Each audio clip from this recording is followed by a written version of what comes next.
யார் விவாகரத்து வாங்க ரொம்ப தயங்குறாங்க? அது ஆனா பெண்ணா? தயக்கம் ஆண்கள் கிட்ட தான் அதிகமா இருக்கும். பெண்கள் எப்பவுமே ஒரு விவாகரத்து மனநிலையில தான் இருக்கிறாங்கன்றது தான் உண்மையான விஷயம். என்னன்னா ஆரம்பத்துல அப்பா அம்மா சொன்னாங்கன்னு கல்யாணம் பண்ணிப்பாங்க, இல்ல லவ் பண்ணிட்டேன்னு ஆசையில கல்யாணம் பண்ணிப்பாங்க. அதுக்கப்புறம் ஒரு குழந்தை பிறந்துரும், குழந்தைய வளர்க்க ஆரம்பிச்சிருவாங்க. அப்புறம் ரெஸ்பான்சிபிலிட்டிஸ் வந்துரும். ஒரு 10-15 வருஷம் ஆயிடும். குழந்தை வளர்ந்துருவான், அவன் வேலையை அவனே பார்த்துப்பான், அவனே சாப்பிட்டுப்பான், அவனே ஸ்கூலுக்கு போயிடுவான். ஹஸ்பண்ட்ஸ் எல்லாம் என்ன பண்ணிடுவாங்கன்னா செட் ஆயிடுவாங்க, இவ இவ்வளவுதான் அப்படின்னு தெரிஞ்சிருவாங்க. மாமனார் மாமியார் எல்லாம் எல்லா ஆட்டத்தையும் போட்டு முடிச்சு அவங்களும் அடங்கிடுவாங்க. இவங்க அந்த 15 வருஷம் கழிச்சு அப்பதான் இவங்களுக்கு தெரியும், எனக்குன்னு ஒரு வாழ்க்கை இருந்தது இல்ல, அந்த வாழ்க்கையை நான் இழந்துட்டேன் இல்லையா. நான் அந்த வாழ்க்கையை அதுக்கப்புறம் தான் அவங்க தேட ஆரம்பிப்பாங்க. அந்த தேடலோட வெளிப்பாடு தான் விவாகரத்துக்களுக்கான மிகப்பெரிய காரணம். நிறைய பேர் வர்றதுக்கான மிகப்பெரிய காரணம். பெண்கள் கிட்ட போயிட்டு உங்களோட விவாகரத்துக்கு பின்னாடி நீங்க உங்களுக்கு என்ன கிடைச்சது அப்படின்னா, ஒருத்தருக்கு சுதந்திரம் கிடைச்சிருக்கும், ஒருத்தருக்கு டிக்னிட்டி கிடைச்சிருக்கும், ஒருத்தருக்கு செல்ஃப் ரெஸ்பெக்ட் கிடைச்சிருக்கும், ஒருத்தருக்கு வேற விஷயம் கிடைச்சிருக்கும். ஆனா ஆண்கள் கிட்ட போய் கேளுங்களேன், எல்லாத்துக்கும் ஒன்னே தான் கிடைச்சிருக்கும், தூக்கம். நிம்மதியா தூங்கணும், எல்லாருக்கும் நிம்மதி. அவங்களோட எதிர்பார்ப்பே அவ்வளவுதாங்க.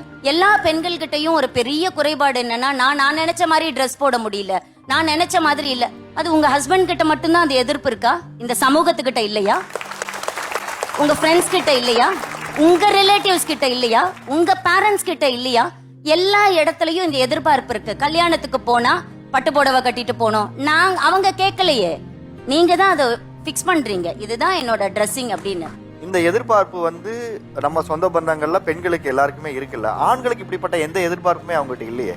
இல்ல, எதிர்பார்ப்புகள் இல்லைன்னு சொல்லாதீங்க, அவங்களுக்கு தான் மிகப்பெரிய எதிர்பார்ப்புகள் இருக்கு. இவங்களுக்கு பாத்தீங்கன்னா ட்ரெஸ் பண்ணிக்கணும், வெளியில போகணும், இப்படி நடந்துக்கோ, அப்படிதான் ஓகேங்களா. ஒரு குடும்பத்தை எப்படி வழி நடத்தணும் அப்படிங்கிற எதிர்பார்ப்புகள் தான் பெண்கள் கிட்ட அதிகமா இருக்கும். ஆனா ஆண்கள் கிட்ட அப்படி இல்ல. அவர் ஒய்ஃபை பாத்துக்கணும், அவங்க அம்மா அப்பாவை பாத்துக்கணும், அவங்க குழந்தைங்களை பாத்துக்கணும், அவங்க அக்கா குழந்தைய பாக்கணும், அவங்க தம்பி குழந்தைய பாக்கணும், அவங்க தங்கச்சி குழந்தைய பாக்கணும், குடும்பமா அனுசரிக்கணும், இதை தாண்டி சொத்தை வேற காப்பாத்தணும். இவங்களோட எதிர்பார்ப்புகள் எல்லாம் நீங்க திருப்பி திருப்பி எவ்வளவு தடவை வேணா கேள்வி கேளுங்க, அவங்களோட ஆன்சர் ஒன்னேவா தான் இருக்கும்.